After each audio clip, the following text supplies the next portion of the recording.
Hi, How are you? I'm good. How are you? Wow, you look gorge. Well, so do you. Look at you with a leather blazer on. I feel so special. Had to Is that shoot. a leather blazer? It is a leather blazer, yes. Okay, perfect. So, for those that don't know, and the ones that are trickling in or coming in or even watching this afterwards, on Sundays, I do a series on my IG Live, which then goes on my IGTV and YouTube called Beyond the Face. Yeah. Beyond the Face is about going beyond what you may know or perceive about a person. And I thought that there are so many inspirational, beautiful, hourly women that I know, but also that have such crazy, uplifting stories that we may have never known how they either got to the place that they're at now or what they're going through, that I just wanted to shine light on it. And on today's episode, we have the beautiful Tamara J. Guys, thank you for having this with me. I've been following you. I love everything that you do. You lift up everyone around you. So this was like, I was like, yes, I have to do this. Like, do it. I know, and it's so crazy because we've actually never met in person, And which no, nobody knows that, but we both live in LA. We've never met in person. I had a picture of you saved like on my Pinterest. And I didn't even know it was you. The other day I came across it. And a few months ago, you showed up on my Explore feed, and I was like, this girl is so stylish. She's so fashionable. I just want to follow her. And I think I commented, and I was like, oh my God, you're my girl crush because you're so I was like, fly. this face. Yeah. And then like I just started learning more about you through your social, and I was like, wait, I actually think she's really cool and interesting. And obviously when I had this series, I was like, I want to have you on it. So for those that may not know you, tell us a little bit about yourself, what you do, what you're known for, and we can go from there. So my name is Tamara, and I am an image consultant. So I started styling at first, and what I realized was that sharing my story on social just drew in a lot of women, our energy, and they had a trust with me about what they were going through. And so I do love fashion, but I think it's honestly just an avenue to helping women feel good about themselves. And fortunately and unfortunately, this is the first thing people see when you walk through the door. You have to carry yourself well. You need to dress well. You need to be able to communicate well. So I handle imaging, I handle styling, I handle shopping, I handle behavior, communication. Like it's a whole thing. But in the end, like it's just about building your self-esteem and just whatever your profession is. I have women that are influencers. I have women that go to a legal office. But when they walk through that door, it's more than the fashion. It's like, I'm a badass and I can do this. Right. Yeah. And an image consultant is all I feel like about really internal because you can give them a fly outfit, but if they don't feel fly, if they don't feel confident in it, then they're not going to sell it. Exactly. So I don't even ever start with like usually we'll do like have a lookbook and I'll do a mood board for them. That's like third or fourth on the list, which a lot of women are surprised to work with me. I'm like, no, tell me about you. Are you married? Are you single? Are you looking for someone? What's your work life? What are your goals for the next 6 months? They're like, all this for fashion? And I'm like, yeah. We're gonna get to that later. That's like the cherry on top when you walk through the door with your outfit. But we have to get through everything else first. So So how did you start styling? Like did you fall into it? Did you start doing a client? completely fell into it. I didn't have a lot of money growing up, so I just put stuff together. Um, I didn't feel like I'm gonna say I missed the whole social media wave, but I was very shy, and a lot of people don't know that I'm still very shy. But this is huge for me. I'm very, very shy, and so just clothes and being able to take a picture in the mirror, that was enough for me. And I like to work with them like one-on-one behind closed doors, have personal conversations.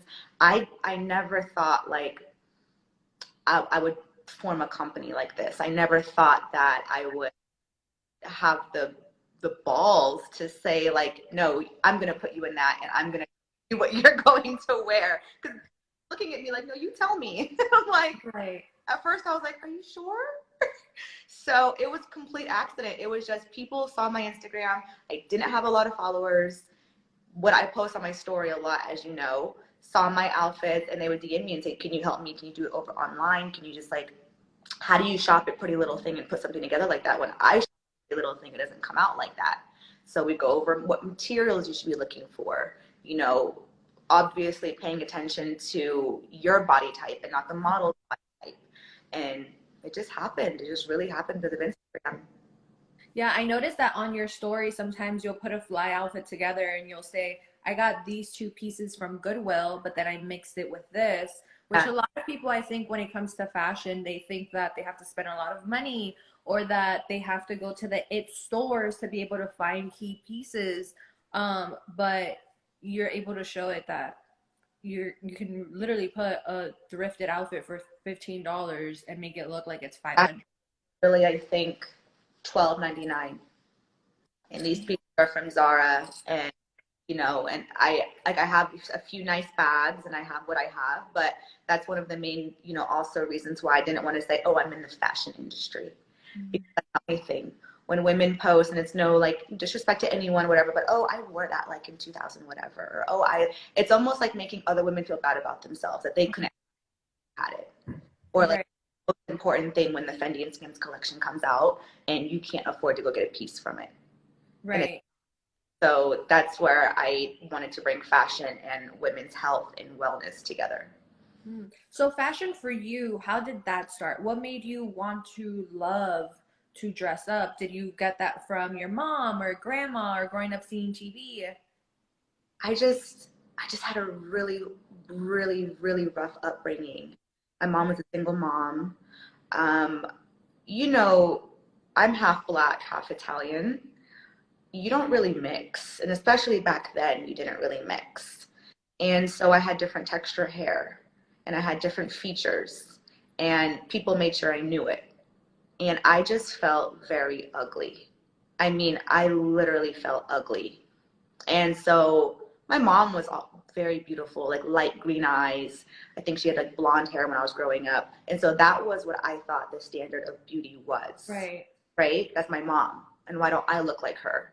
Mm-hmm. So, but she was always very well put together, makeup, hair, clothes every single day. And one thing she did for me was, even if we couldn't afford it, we went to the secondhand store and she made sure to try to get me all like the flyest outfits, like baby fat or whatever it was, like with the tag still on it. And so I think that's where my love for thrifting came in. But as for like clothes, I just realized that the girls in school were getting treated completely different whose parents could afford to get them nice clothes. And then that translated into college, and then that translated into life. Girls that held their head up and girls that had nice clothes on, they got into the club, they got into the party, they got into the event, they had people talking to them. And I was like, I'm not going to hold my head down like for the rest of my life. So I didn't have it up here yet. Mm-hmm. Very lost. I was very sad. I was very depressed. I was on Xanax. I was on a lot of different things. But I would walk into a room and I would turn it out and I would own it. And I said, okay, well, I need to get like all of this together. It just can't be this. It needs to be this. And so that's what fashion therapy was for me. When I walk into a room, they see me, they want me here. Now all I have to do is nail this and I'm good to go. That's amazing. And you said that your mom would take you to thrift stores, so that's when you started drifting. For me personally, it gives me so much anxiety going in there and knowing how to find. So do you have any tips or tricks when you go into these places and actually find things? Because there are some gems that you and other friends of mine that love doing it. I'm like, what? How do you find that? Oh, what? Girl, I don't know what happens with me. I have like a laser focus eye. So I shop a lot at Goodwill. And I like to get my men's like my bits from there. And that's hard because, Goodwill is like, you have to like really sift through. But I just, my aisles, I know usually I only want blazers. Sometimes I'm looking for tops or trousers. So I kind of like have an idea when I walk in, like a game plan. And then I don't know what it is. My eyes just laser focus in between the pieces. My friends are like, what are you doing? I'm like, give me a second. I can see like a mile away. So That's amazing. I do tell people like, they're like, oh, how do you? You just have, like, I don't know. You just have to have a love and an eye and an energy for it. Sometimes I can do for other people what I can't even do for myself. Now I'm wearing leggings under my blazer. I'm not put together like everybody thinks. I'm wearing sweats, so you're good. So Now, now you mentioned that you had a rough upbringing, and I feel like that also as a woman, when they see women in today, like, somebody might come across your Instagram after this and say, she's always put together, she always looks fashionable, she always looks like her life probably is so posh, it's so glam, Yeah. it's so extravagant, you know? And I find it so funny because while, yes, we are the people posting these images that can give that idea, it doesn't mean necessarily that, you know? Art is in the beauty of the beholder. You might see this person and yes, they're beautiful, yes, their images are stunning, yes, they are able to put an amazing fashion outfit, but who they are under that and take away those clothing is somebody that has had to work to get to that point, to look so poised, I would say. So when, you know, when you did fashion and it was therapy for you, how were you able to kind of overcome the things that, you know, you have gone through and not, because this is the thing, fashion is a very in your face type of thing, right? You walk into a room, you take a picture, people see you, they compliment you and all these things. Right. So as a person that had such a rough upbringing, like you shared privately with me, how do you get the courage to be in front of people, to show such a strong personality and tell yourself, no, I want to get stronger from this, Right. rather than I'm just going to go and hide in the background? Right. Everyone is different. Everyone's journey is different. For me personally, I have a relationship with God. You know, I don't force that on anybody, but what I went through as a child and an adolescent, there's no explanation for my testimony except that there has to be a God. So, you know, a little background, there was a point where I was going to be taken out of my home by CPS. My stepfather was very, very, very, very abusive. And CPS kept overlooking me because he was a police officer. So they would come, they wouldn't even interview me, they would interview him, and then nothing would happen. And Right. as a little girl, writing down in my diary, I said, God, I don't know if you're real, but if you are, please take me out of here. And I cannot make it up. 2 weeks later, CPS showed up at my door and she said, I think there's no bruises on her, but something is wrong. Mm-hmm. He fought for me and then I was removed. And so he had to give up his parental, he was my stepfather, but he was my adopted father. So legally he was my, you know, my, Yeah, his, got it. so the police department said, you're going to lose your job or you can go ahead and give her up. But we can't have this, like, you know, PR crisis in your life. So honestly, I'm working on it every day, but that's where it comes from. For me, it's that God gave me a second chance at life, and I would feel horrible if I wasted it. I would, like, it would be disgraceful to him if I didn't do something with that. I mean, there were so many times that me and my mom might have not survived certain things. You know, we were both really abused really badly. So, and then she had to go away, so I was by myself. Mm-hmm. So for me, it's just that I'm never going to do that. And I'm not going to sit here and be battered or look sad or no, like my get back, if you will, to like people like him and other people that were really cruel to me in school is this. Is my Right. is my career, is helping other women get out of that place. And I think, yeah. No, I was gonna say that I think it's also breaking the stigma, you know, like a lot of society tells you who you're gonna become based on your upbringing, based on those monumental years of your life growing up. And I think women like yourself, like me, and other powerful women that are all around, whether they're in front of media or not, yeah, um, when you really work through that and not be that, but that be a part, like you said, of your testimony, right. it gives the people that I'm possibly going through it right now hope. I was just at a youth homeless shelter in Venice, California on Friday, and we were talking about that because at that when you're going through something that strong, and especially at a young age, Yeah.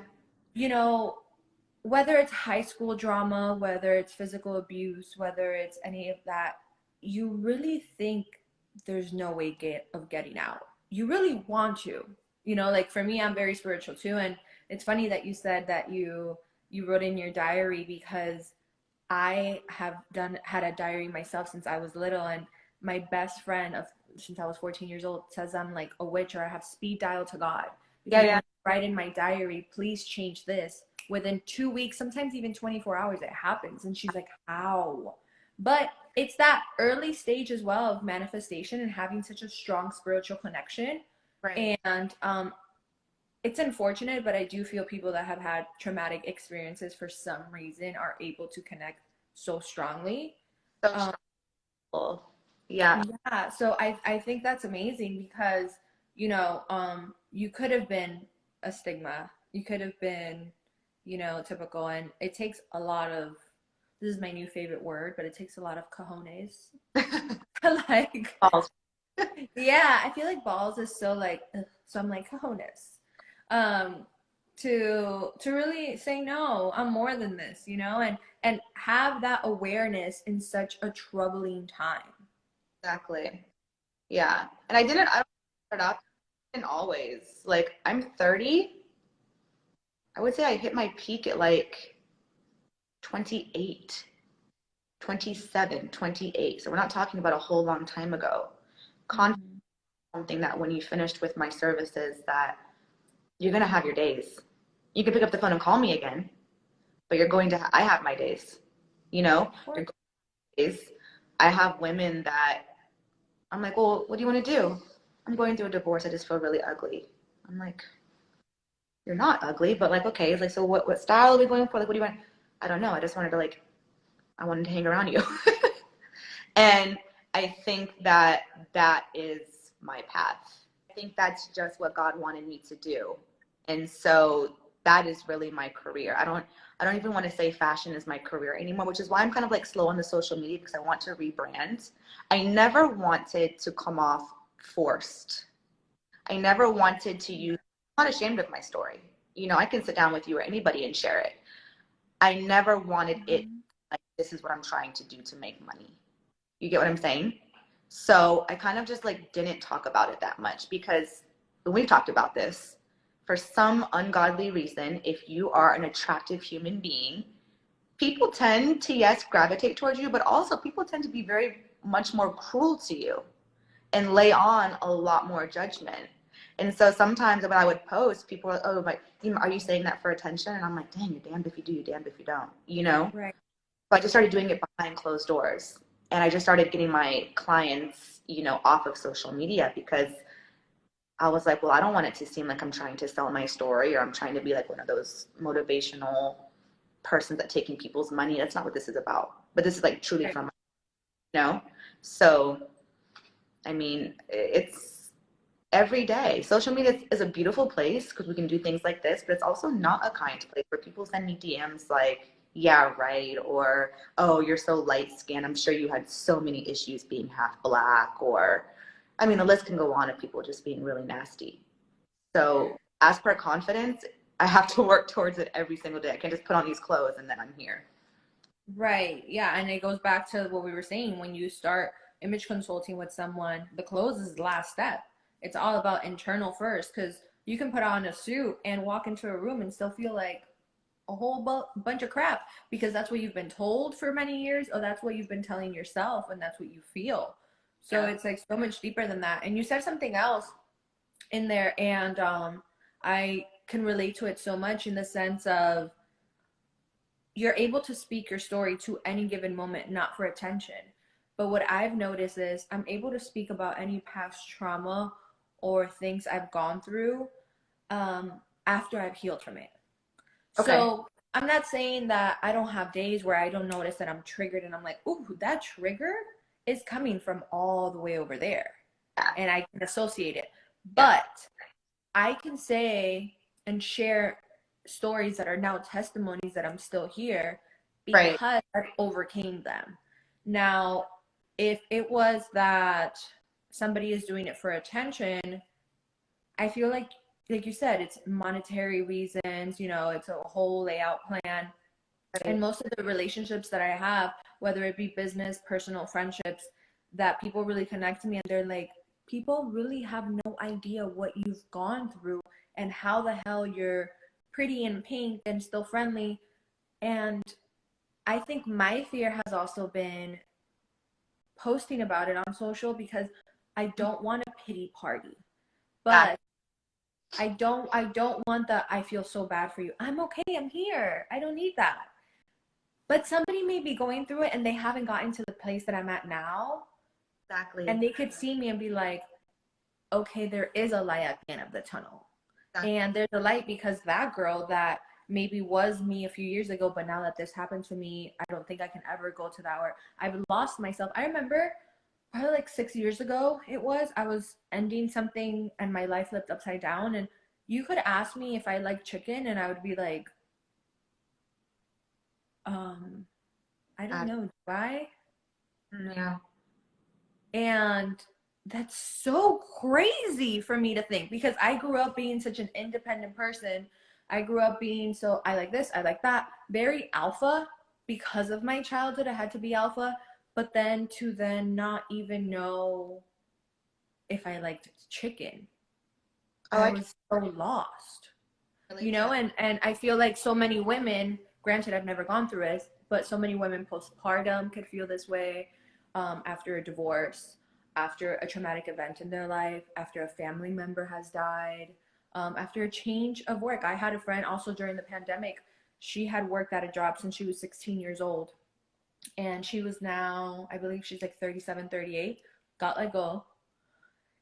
I told her, I said, okay, so just apply to another job. And she goes, no, I don't think you understand. I don't know what that is. I started at this company at 16. Okay. I am now 37, 38. This is all I know. Her life, yeah. And her Yeah, and I had to take a step back and see it how I went through my own traumatic experience that wasn't work related, but was traumatic to me just a few years prior. And I said, oh shit, wait, I know what you're going through. It's a different situation, but it just like, it right. mind boggles. Well, So I for everyone. Change is that what? difficult. Change is difficult for everyone. I, Mm-hmm. because of my childhood and probably like parts of your, I can adapt to pretty much any situation. Mm-hmm. I do pride myself on that. But Yeah. the change, any slight change to their routine or to their life just throws them out of whack. And that's okay. You know what I mean? But that can have a huge crisis in self-esteem and everything just seems to come crashing down. Or when we put too much value in other people and on things and on this job and on this man and on this and that and not in ourselves. And then when it's gone, you're just empty inside. And that's Yeah. I really battled with. And I think that's why right now is the best I've ever done in work was because I came out of a relationship that I had posted publicly that I was with, a man that I was with, and it didn't work out. And my whole daily routine was this human being. He had children, it was his children, it was his life, it was the company that he's building, and then Tamara J and her company were like secondary because and I know that's like trauma from my childhood that I don't have like daddy issues or anything like that, but I feel like I have so much love to give that I just need to, and I give it so fast and I give it so quickly. Same. And I don't put any value as all of a sudden and everything I'm doing is for this other person. And and it's not even their fault because I'm doing it. Maybe they're not, Mm-hmm. I'm just going over the top, right? Yeah. And I had to figure out why I'm doing that. If I put all that love into my company, into myself, into what I'm doing, something great can really, really, really happen. And so Yeah. It's a lack of boundaries that I myself had to learn that's me too. because one, people don't realize that you're overly giving because you want to feel loved, like you said, because of childhood and stuff like that. You want to feel like you're not going to be left. And Yeah. not necessarily like boyfriend and girlfriend. It goes so much deeper than So, that. No. It's like, please, it's not even like that. That's superficial. yeah, yeah, yeah. It's I want to feel like I have a family, like I have a solid place, that I'm not gonna piss you off and you're gonna disappear like maybe my mom or my dad did. Like I'm not gonna go into or even some people like school friends growing up, like you don't realize how much it affects you. And I think I had to learn that as well from my childhood that it was still seated in me. And that the love I was giving, people were associating as that's just Yanina. And they didn't realize how much I was actually giving.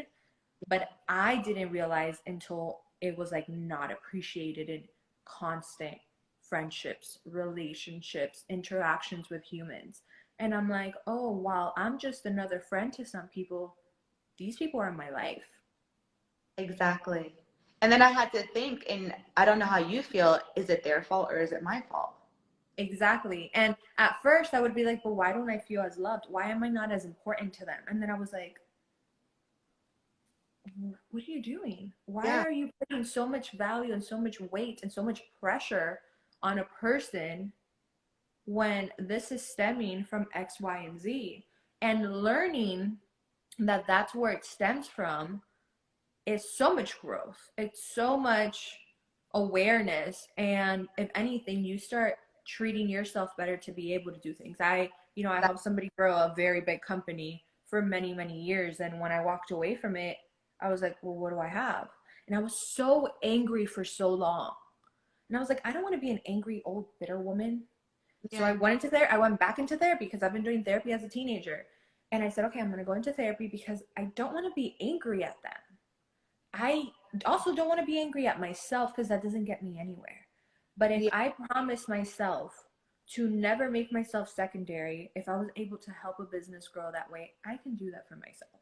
And I need to tell that little insecurity and little girl inside of me that sometimes hears the words that they were told when they were little, or remembers the abuse, or remembers what things they were bullied in school and told. Like, you are not that. So if you do put as much effort into yourself, into your company, you can create just as big as of a company that you created for this person that you had no attachment to in the company for Mm-hmm. yourself.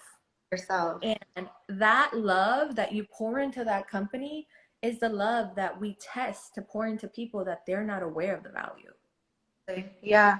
You know, I said something, and back to your point of, and something I always tell like my girlfriends and everyone, sometimes you got to fake it till you make it.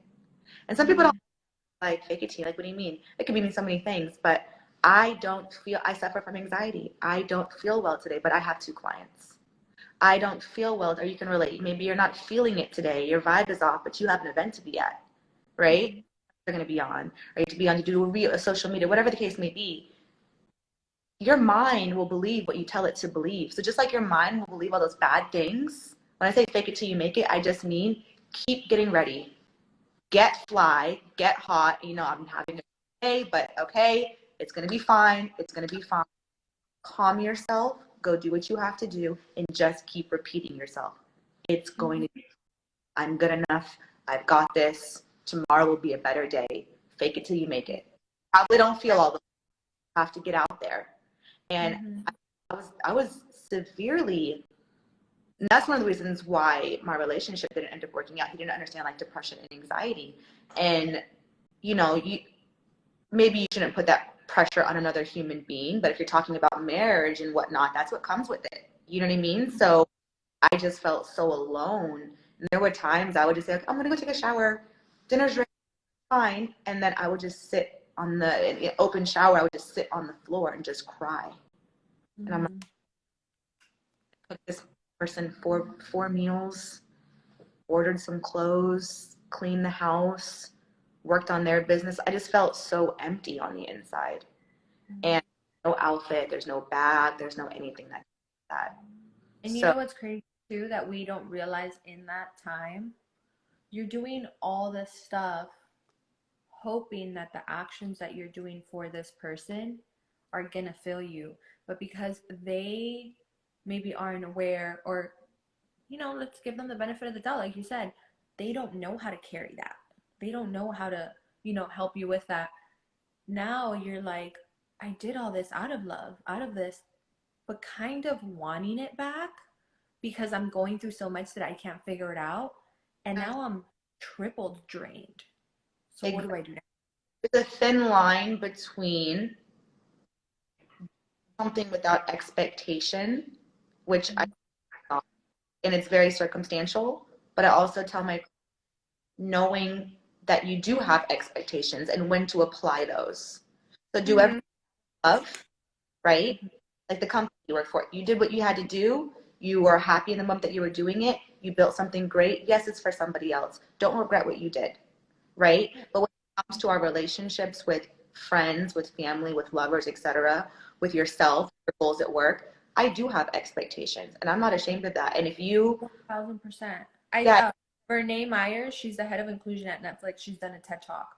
She said in her TED Talk, relationships do need to be transactional. yeah, Why? Because just like a bank, for it to be healthy, it needs to be at a positive balance. mm, So it's not about you're gonna put $1 million in a bank account and never, run the card. It's about you're gonna withdraw and deposit, and always keep it at a healthy balance so that you're not overdrawn, so you're not getting these fees. The same thing happens in a business, in a personal, in a friendship, and in a love relationship, exactly, in a relationship within yourself.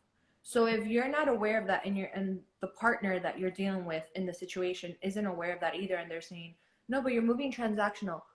Well, yes, a healthy relationship does have transactional equality in it. You know, let's put it in a relationship purpose. A man may not have that much time and you have maybe more emotional. Well, what can he give you with what he has? That is yeah, his transaction. And what you have the ability to give him that he maybe needs is completely different. And that's what makes it healthy and equal. It exactly, doesn't mean uh, half of these, if we want to really be honest, like I know very successful men that they're like, I don't care. Just because I get you something expensive doesn't mean that I expect the same value of they want attention. They want care. They want to feel appreciated because during the day, all somebody is doing for them is asking them for this, telling them this, pulling them, using them. So that's what we do, that we give, that is worth the $1 million. exactly, It's worth the $10,000 bag, the $5,000 bag that they choose to give us. exactly. But I do feel like there, and everything, obviously it's different situations, because as women we also do need care, love, awareness, affection. But What are I your, think that's my love language. Oh my God. Okay, so my love languages are for sure quality time. Um, I am a very physical person, but I can't physically connect if I'm not mentally connected. right? So I do need quality time and words of affirmation. Mm-hmm. Um, because, and I don't mean like, oh, you're doing great. I mean actual conversations that are meaningful. Because I am an emotional person, I need to know how you're doing. I need to not, don't tell me I'm good and then you're actually going through turmoil in your head. It's supposed to be the Right. partner you trust in? So for me, it's for sure quality time and words of affirmation. What about you? All of them. Well, All. I feel like we have all of them. I honestly, and I realize this too. For me, whenever I choose my partner for marriage, it's because Mm-hmm. there's a little something ticked off, and Mm-hmm. I do need all of them. But I also give all of them, not all the Right. time, not all at the same time. But relationships Right. are not 50-50. And sometimes your partner is going to come 70 and you can only come 30 that week, or Mm-hmm. 40, right? So not all of it like all the time, but a little bit of everything. Really Well, I just, think they all waterfall into each other, you yeah, know? If you're giving somebody quality time, they're willing to be more of service. mm, If you communicate with someone, they're going to be more physically attentive. So I do feel like, but like you said, there's some seasons that your partner is going to give you 20 because that's all they have. all they have. Yeah. Yeah. And that's one thing about this career, I'll say. Sometimes I will go off social media and I do need a break. And I don't know how sometimes you do it. I know everyone has things going on behind closed doors, but you get on there and you do what you do so well. Thank I you. pull myself off because I don't have anything to give. Hmm. I really have it to give to those that are with me intimately in real time. I surely don't have it to give to social media, and then the rest that I do, I have to give to the clients that are paying me. You know what I mean? Yeah. So that's balance is really important to me in all of this. I do go through burnout. I do, I've styled so many people in the last 3 months and did wardrobe transitions, and it was a lot of heavy energy. And I also had my own heavy energy that I just had to take a break. Right now, there's no more clients until next year, So you Yeah. have to know when, like, enough is enough for you, when you need to pour into yourself. Like, we all go through it. Just like they need me, sometimes I need them. Sometimes my client is going through it and we're doing a shopping revamp and we're talking about, their situation and their life at home, and they're helping me because then I can share something back. And we're Exactly. there. And that's what's so beautiful about this industry. And then at the end, we both look amazing. And we say, you know what? Let's do it again tomorrow. So Exactly. And I think it's okay to have an off day. I think a lot of people, especially because social media is so in your face, like they think about it wrong. But I try to take 1 week off a year where I'm like literally off social media for a week. I don't care if it hurts, since I do a lot of stuff on social media. I don't care if it hurts my analytics. I don't care if my team doesn't understand. Like, it's for me. But besides that 1 week a year, I do take 3 to 4 days off all the time. okay. And Yeah. it's because my work, whether I'm on the talk show, whether I am on Zoom calls, whether I have to create, whether I'm filming in front of the camera, whether it's by myself or with a film crew, it's a lot of like, not draining, but it's a lot of energy coming out of me. And I'm such an energy absorber. So also, if I'm around a lot of people constantly, I'm like taking all their energy onto me. So I have to give myself a second to recalibrate Exactly. and to remember that there's more to life than this. And I think what I've been working on is I go through phases where I kind of forget what makes me happy because I turn into autopilot. Same. Same. I'm in an industry where whatever they're going through and what they need from me is more important than my needs. Right? This is what this is what they're entrusting me with. They have somewhere important to be. I had someone that was getting engaged. Like, this is one of their biggest life moments. You know what I mean? So whatever I'm going through is like last on the list. And that can lead to burnout very, very, very quickly. I do have a dream of starting my own line. It's in my bio. Mara Zar is my brand that I'm working on. I'm so excited about that. But I haven't been able to finish out a first collection because my mind is with everybody. So Mm-hmm. that balance and learn to pour into myself as well is really, really, really important. Yeah, well, I think you're doing great. I am so happy to have been able to stumble across you and already know that I already had a picture of you randomly saved. Yes. Um, get to know you on social, get to know you in person eventually someday because we're in the same city. The other day, is that what I saw? That what? Get the Ivy the other day. The IV. Oh yeah, I was at the IV. Yeah, yeah, yeah. Yeah, last weekend. Like, I need an invite next time, so let's just Let's just put it on the calendar. text and plan But it out.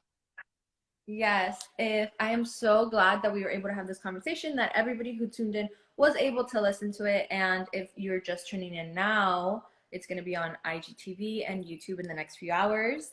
So if you guys don't already, make sure to follow her for all your style, beauty, fashion, image consulting, and honestly, some real ass posts because sometimes she goes on her rants and she's like, listen here.